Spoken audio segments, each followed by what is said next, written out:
Assalamualaikum warahmatullahi wabarakatuh. Waalaikumsalam warahmatullahi wabarakatuh. Di sini kami dari kelompok 7 akan mendiskusikan tentang isu-isu pendidikan yang khususnya bertemakan tentang full day school. Baik untuk seluruh rekan-rekan yang ingin menyampaikan aspirasinya, silakan. Tadi menurut menurut saya di full day itu kan pasti ada pro dan kontra. Nah, kalau saya pribadi sih itu berujungnya ke kontra, karena tidak semua anak itu bisa melaksanakan sekolah full day itu secara mulus lah istilahnya gitu. Nah, itu cuma produk kalau misalkan digunakan pro digunakan kontra. Untuk isi kain pro maka untuk Ya, sampai APG kontranya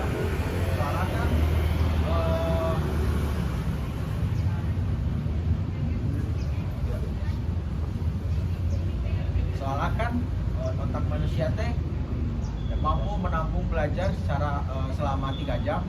Kan itu full day school dari jam 7 sampai jam 4 ya? Ya. Berapa lama coba? Malah bikin ngeluh para siswa. Guys, segitu deh saya. jadi kalau misalkan apa sih namanya tuh, kalau misalkan tadi kan dikatakan 3 jam ya, 3 jam itu untuk di otak menampung gitu. Nah, belum lagi kita tuh belajar dari misalkan jam 7 sampai jam 4 sore, istirahat paling juga 1 jam lah, itu istirahat 1 jam buat sholat, buat makan gitu lah istilahnya, istirahat. Terus sampai rumah itu bukannya buat istirahat, tapi buat kerjain tugas lagi. Tergantung gurunya, kalau misalkan gurunya ngasih tugas ya deadline waktunya cepat ya, mau gak mau kan kita harus dikerjain juga kayak gitu.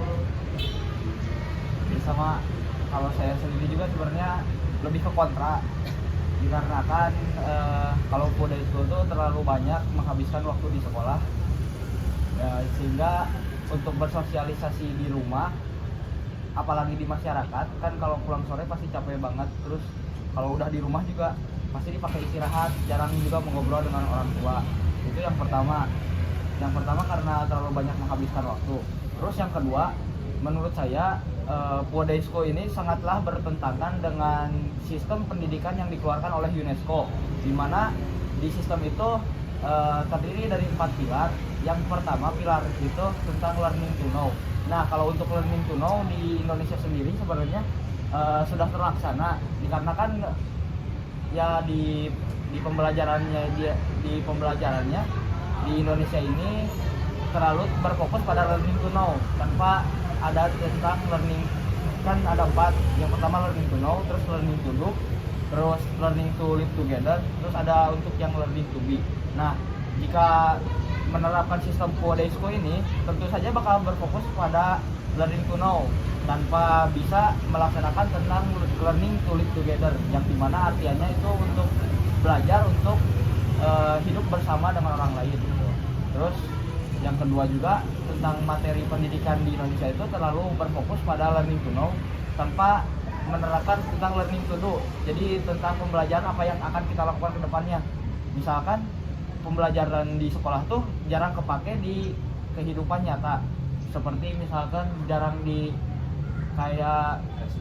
diaplikasikan seperti itu. Terus learning to do, kita tuh belajar seperti ini hanya untuk pembelajaran, untuk mengetahui aja tanpa bisa diterapkan ke depannya kayak gimana. Kita itu belajar ini buat misalkan untuk di jenjang pekerjaan, tidak ditujukan pada minat juga gitu. Apalagi untuk yang learning to be, kita tuh belajar misalkan semua orang kan cita-citanya tidak sama menjadi guru. Sedangkan tentang ilmu akademis itu pembelajarannya lebih berfokus untuk membentuk seseorang berpengetahuan tanpa ada praktek di akademis tuh menurut saya. Sehingga jika masuk dunia pekerjaan nanti, si orang tersebut akan merasa kebingungan dan harus beradaptasi lagi dan melakukan secara tidak langsung pembelajaran peer teaching yang didapatkan dari orang lain. Mungkin segitu. Ada yang mau menambahkan? Benar, izin masuk. Tujuan pemerintah mengadakan full day school ini kan, tujuannya itu dari sisi positifnya untuk menghindari para remaja-remaja dari pergaulan bebas. Ya sebenarnya untuk pergaulan bebas sendiri itu kembali ke pribadi masing-masing ya. Seperti saya juga di lingkungan saya sendiri, sebenarnya lingkungan saya itu tidak bagus lah, orang-orang putus sekolah, orang-orang mabok banyak, cuma kembali ke diri kita sendiri yang bisa menahan. Jadi kita tuh sebenarnya harus diajarkan untuk membedakan mana yang baik dan mana yang benar aja. Seperti saya banyak yang mengajarkan kalau jadi orang itu harus benar. Jadi alhamdulillah saya tidak terbawa-bawa oleh lingkungan itu. Tergantung diri sendiri lah. Justru kalau terlalu banyak menghabiskan waktu di sekolah dengan kurangnya sosialisasi di masyarakat, sehingga kita itu jadi susah untuk bersosialisasi di dunia luar juga. Misalkan kan jadinya sekarang dampaknya itu terlalu banyak orang introvert.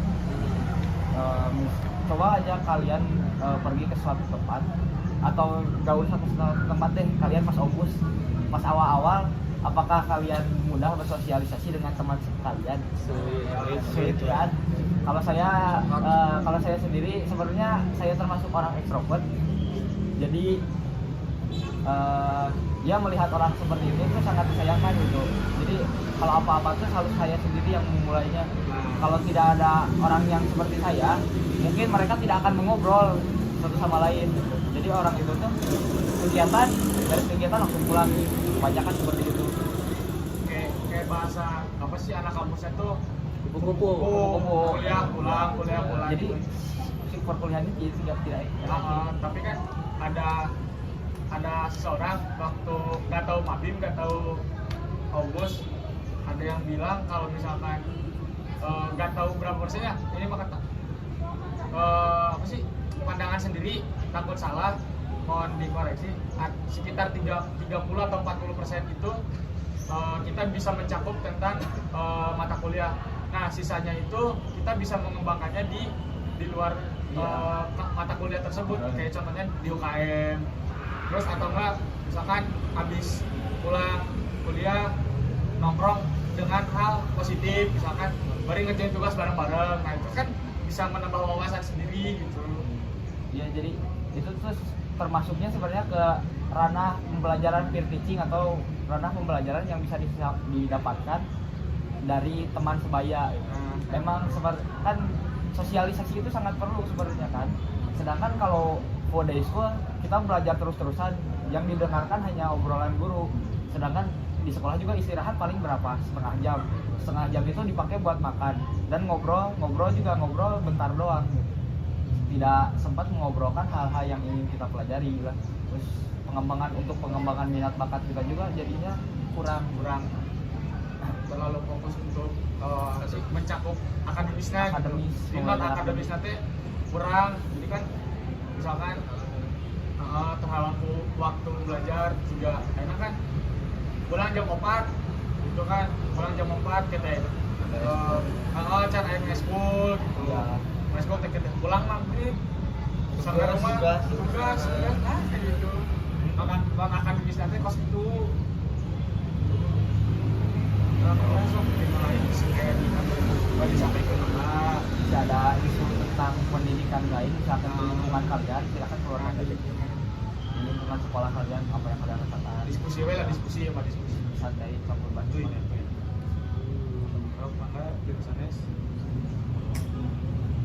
Ini mah tentang fasilitas di sekolah. Kan biasanya fasilitas sekolah itu kan harusnya bagus nih. Apa jangan-jangan fasilitas itu karena dana untuk memfasilitasi sekolah itu dikorupsi gitu sama orang-orang yang ada di atas kan. Nah, apa sih peran kita dan upaya kita itu untuk mengatasi orang-orang yang mengkorupsi dana pendidikan itu? Silakan ada yang mau kasih solusi atau saran? Izin masuk ya, maksudnya teh benar. Buat setahu saya kan di pemerintah itu selama beberapa tahun ke belakang itu ada dana bos. Iya, dana bos, Nah, dana iya. bos itu kan udah ditentuin misalkan negeri Berapa? sekian, swasta sekian. Nah, itu tuh kan kalau misalkan tidak sesuai dengan kriteria atau jumlah dari atas, itu kan bisa jadi pertanyaan. Nah, itu dikorupsinya sama siapa atau dilipatnya sama siapa gitu kan, pertanyaannya kayak gitu. Nah, kebanyakan itu hampir 20% dari dana bos tersebut itu teh bisa jadi terambil, tapi tidak tahu oleh oknum siapa gitu, masih pertanyaan kayak gitu. Nah, dari saya seperti itu. Solusinya. Nah, solusinya ya mudah-mudahan lah yang kayak gitu jangan sampai terulang di masa depan, dan semoga bisa bersih lah gitu ya. Indonesia bebas dari pungli lah. Nah, Untuk saran menyelesaikan masalah tersebut mungkin dari saya pribadi ya, sebenarnya mungkin tidak ada urusannya dengan mahasiswa juga, cuma ini saran saja. Ya untuk pendataan mohon lebih diperhatikan saja. Jadi Dari pendataan kurangnya dari pendataan sesuatu seperti itu bisa terjadi itu. Karena itu berdampak juga kan Ya, buat ya. kelangsungan. Pengawasan dari pendataan itu, jadi kalau pendataan itu tidak diawasi otomatis kan bisa dirubah iya. sama oknum. Benar. Terus bisa ini kembali lagi ke topik yang Food Expo. Di sini yang ini tapi mah kontrak. Nah, tadi atasnya apa kontrak? So karena pilih air pro, kumaha, mangga. So Untuk kekurangan Bodaisko, katanya Bodaisko itu seharusnya kan nggak ada tugas gitu Iya. setahu saya gitu. Tapi ya masih ada gitu, tugas apalagi tugasnya apa banyak gitu, terus nggak ada waktu gitu ya, jadi nggak ada waktu untuk mengembangkan channel itu, mengembangkan minat selain akademisi gitu. Ya paling itu aja sih kekurangan dari saya Bodaisko. Ya, Bodaisko, jadi di Bodaisko ini terlalu banyak tugas di dalam sekolah maupun di luar sekolah. Ya, Jadi berbeda, meskipun ada tugas yang di sekolah sudah selesai, terkadang ada beberapa guru juga kan yang masih memberikan tugas di luar sekolah, sehingga itu lumayan memakan waktu. Dan meskipun hari Sabtu libur, kosong. nah si hari libur itu kadang jarang dipakai untuk bersosialisasi dengan orang luar gitu. Jadi dia cuma bisa memakai waktu itu untuk bersosialisasi pendekatan dengan keluarganya sendiri. Bisa dengan membantu-bantu, misalkan kalau orang sibuk kan yang orang tuanya berjualan, pasti si anak itu kan membantu berjualan. Jadi si anak itu juga sangat susah lah untuk ngobrol dengan teman sebayanya. Cari Bisa. waktu untuk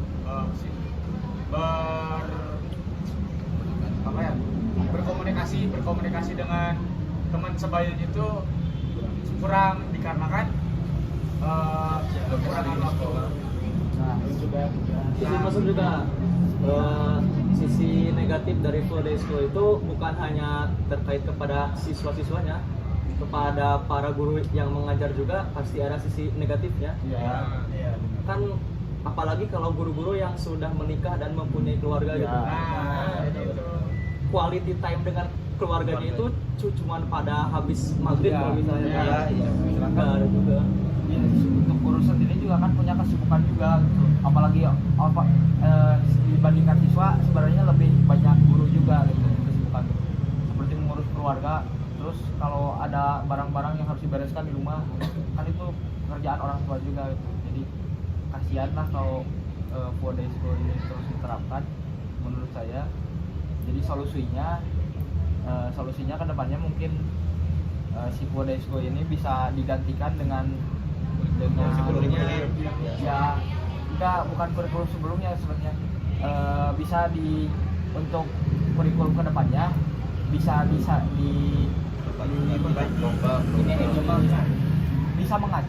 mengacu pada sistem pendidikan yang dikeluarkan oleh UNESCO.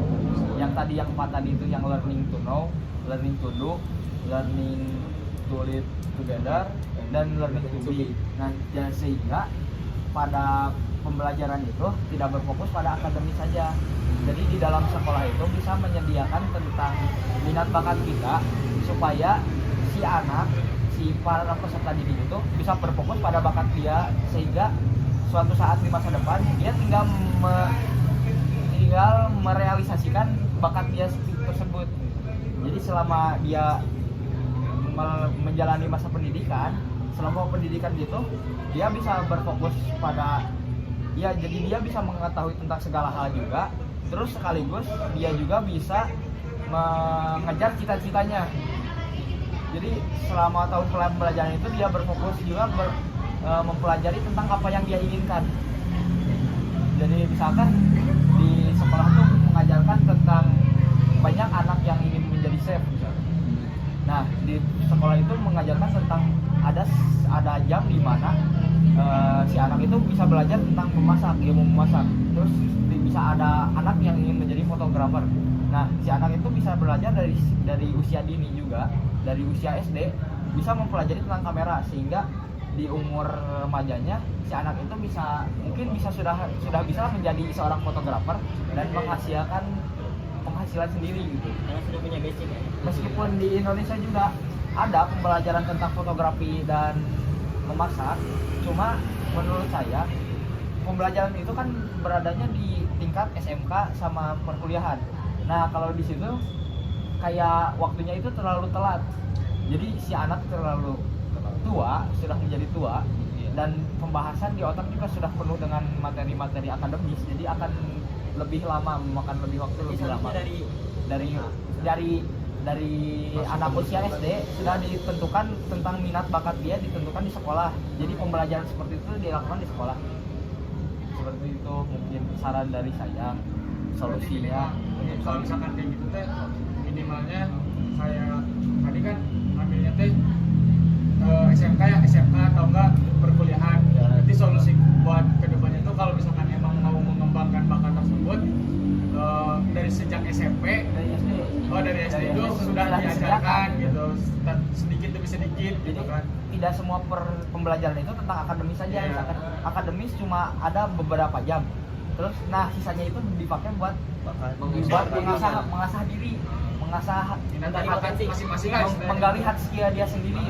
Kan dengan belajar hard skill sendiri, itu otomatis dia belajar tentang cara dia memanage diri dia untuk mempersiapkan diri di masa depan juga.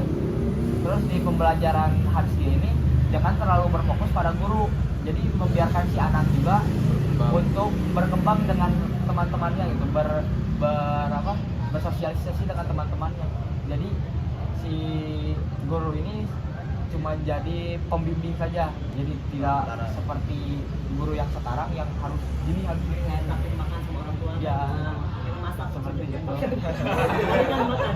Sehingga gampang untuk solusinya. Mungkin ada tambahan lagi solusi. Untuk Budaya, sisi negatif bagi guru kan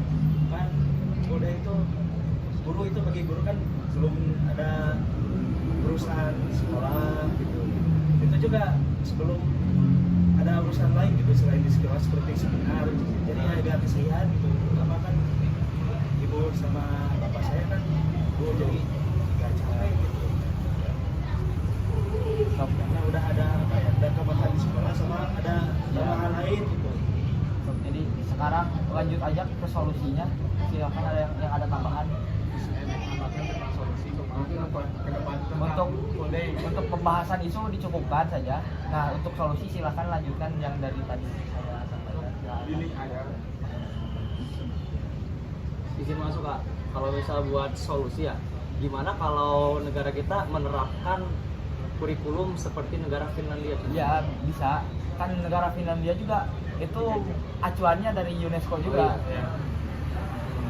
Yang dari 4 pilar pendidikan UNESCO, sehingga bisa dilihat dari perkembangan di Finlandia, pembelajaran tidak berlangsung dari Senin sampai Jumat. Pembelajaran cuma berlangsung selama 3 hari, dan pembelajaran di tiap minggu tuh kalau tidak salah cuma 3 atau 4 per minggunya. cuma 12 jam kalau nggak salah. Kalau nggak salah. Tapi menerapkannya gimana tuh? Kalau Iya. misalnya pengen kayak gitu. Kita tuh Tidak kan mau bisa langsung. Iya. semena-mena kan? Iya. Jadi kita harus merubah sistemnya dulu dari awal tuh. Kita merubah sistem awal, terus diawali dengan kurikulum. Terus seperti tadi yang saya sampaikan, di sekolah itu kita harus menerapkan ya dari awal tuh tentang minat bakat tuh harus diasah. Memasukkan tentang minat bakat di awal tuh dari sekolah tuh harus ada minat bakat sedang ini gitu. Itu harus emang benar-benar biasa tentang pendidikan. Ya, jadi pendidikan akademik dan non akademik itu harus setara, seimbang. Tapi bisa nggak sih pendidikan akademik sama non akademik itu dimasukin ke full day? Ya bisa sebenarnya. Jadi di full day itu jangan terlalu berfokus pada pendidikan akademisnya saja. Jadi harus ada waktu di mana dia bisa melatih diri dia sendiri, terus di mana ada waktu untuk bersosialisasi juga, seperti itu. Mungkin bisa ada tambahan, kalau tidak ada mungkin bisa langsung ditutup. Bisa masih udah mungkin apa ya, saya itu bisa memberi jurusan mata pelajaran yang diinginkan, bukan Iya. semua harus Iya, bisa gitu. jangan Kayak samakan. SMP gitu, matematika harus bisa, biologi harus bisa, untuk ya minimal ada Bakat. bakat gitu kan. Kalau zaman saya kan SMP itu harus bisa lah gitu, harus minimal Semua. ada 80 gitu di rapor itu kan, capek gitu lah, belum Dikatakan tegas gitu. Kalau misalkan kita bisa memilih jurusan yang apa seperti ini, Yang kita kuliah gitu lah, kan enak gitu. Sudah ada apa ya, sudah ada ini minat. Jadi sudah enak itu, sudah apa tahu lah jalan terus gimana gitu, juga harus bisa segalanya gitu. ya tidak harus disamakan dikarenakan karakter orang itu berbeda-beda. Ya. Setuju ya. Untuk solusinya seperti itu. Kalau bisa acuannya mengacu pada ya landasan sistem pendidikan UNESCO saja yang kita tempatkan. Mungkin dicukupkan sekian diskusi dari kelompok 7 dan sudah menemukan solusi ya. Alhamdulillahnya. Mohon maaf bila ada kesalahan kata. Wassalamualaikum warahmatullahi wabarakatuh. Waalaikumsalam warahmatullahi wabarakatuh.